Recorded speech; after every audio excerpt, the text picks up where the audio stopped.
ऐ लोगों, रियासत तेलंगाना से मैं मुखातिब हो रही हूँ। 4 करोड़ आवाम को मैं ये दिखाना चाहती हूँ कि टीआरएस और बीआरएस की जो सत्ता छीनी गई है उसकी बौखलाहट में केटीआर, जो कि अपने आप को एक काबिल और आईटी मिनिस्टर, తెలంగాణ తల్లి అందరికీ తల్లి లాంటి తెలంగాణ తల్లిని అక్కడ పెట్టుకుందాం.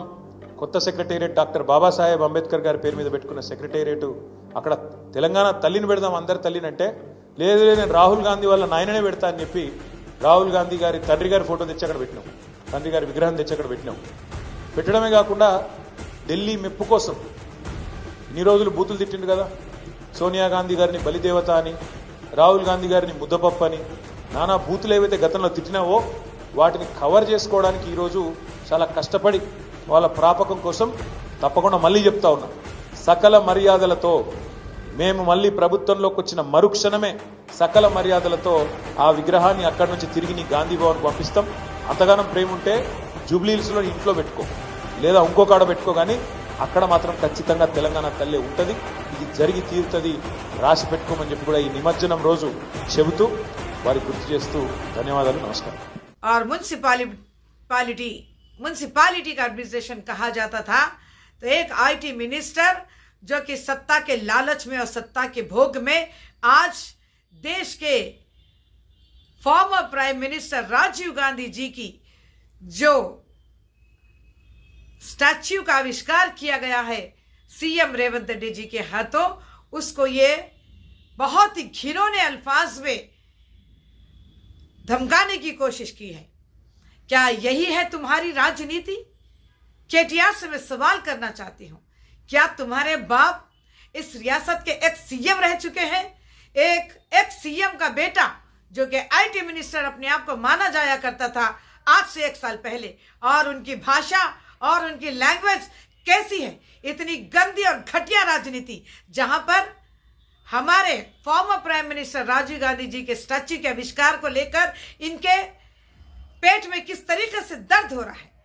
इनकी बौखलाहट में इन्होंने रेवंत रेड्डी जी को चैलेंज किया है कि दोबारा इनको इस रियासत की अगर जनता सत्ता में लाती है तो आज जहां पर सेक्रेटेरिएट के अपोजिट में जो राजीव गांधी जी का स्टैच्यू का आविष्कार हुआ है वहां से उसको हटाने की बात करते हैं, वहां से उसको तोड़ने की बात करते हैं, वहां से उस स्टैच्यू को गिराने की बात करते हैं. शर्म आनी चाहिए. ए बेशरम केटीआर, मैं आपसे सवाल करना चाहती हूं, यही सोच और विचारधारा है तुम्हारी?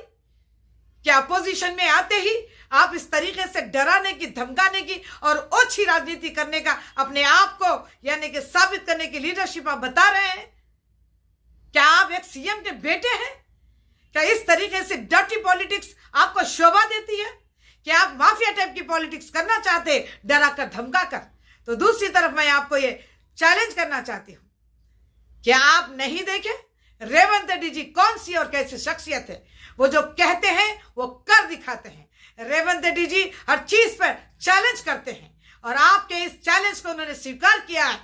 दम है तो हाथ लगा कर देखो, उस स्टैच्यू की तरफ अगर आपकी आंख भी उठेगी तो ये रियासत की 4 करोड़ या हमारे यानी कि कांग्रेस का कैडर आपको छोड़ेगा नहीं, आपको बख्शेगा नहीं. शर्म आनी चाहिए. मैं वो दिन याद दिला दूं आपको कि आपके बाप ने इस रियासत के सीएम बनने के लिए कैसी झूठी पॉलिसी अख्तियार करते हुए यही सोनिया गांधी जी के कदमों में गिरकर भीख मांगा था कि अम्मा रियासत को अलहदा कर दीजिए, मैं आपकी पार्टी में विलीन हो जाऊंगा. लेकिन यही सत्ता की लालच और भोग की लालच में आप लोगों ने 10 साल से इस रियासत को तबाह व बर्बाद किया है गोल्डन तेलंगाना के नाम पर. लिहाजा ऐसी ओछी और नीच किस्म की माफिया टाइप पॉलिटिक्स को बंद कर दीजिएगा. ये एक माइनॉरिटी की आवाज है और आज यहां से मैं अपील करना चाहती हूं कि टीआरएस या बीआरएस में जितने भी माइनॉरिटीज हैं इनका साथ छोड़िए, क्योंकि ये आरएसएस बनाम बीजेपी की सोच है इनकी.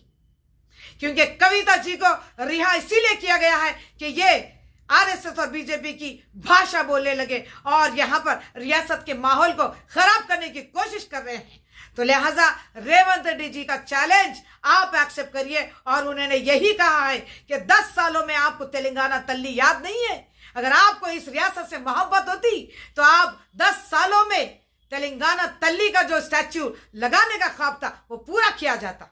लेकिन आज तेलंगाना देने वाली सोनिया गांधी जी के जन्मदिन के दिन आने वाले 9 दिसंबर 2024 को रेवंत रेड्डी जी ने ये इनिशिएटिव का इकदाम किया है कि सेक्रेटेरिएट के अंदर वो तेलंगाना तल्ली का इंतखाब करेंगे स्टैच्यू का, और सारे जहां में इसकी यानी कि सम्मान के साथ स्टैच्यू का आविष्कार किया जाएगा। बेशर्म है केटीआर आप, और ऐसी राजनीति छोड़िएगा जो यहाँ के 4 करोड़ अवाम के अमन व शांति को भंग करना चाहती है। आप समझ रहे होंगे कि बीजेपी आरएसएस का साथ देने से क्या आप 5 सालों के बाद यहाँ पर सत्ता बनाएंगे या सत्ता हासिल करके सरकार बनाने की जो आपकी सोच है वो बेकार है, और यहाँ की जनता आपको कभी माफ नहीं करेगी।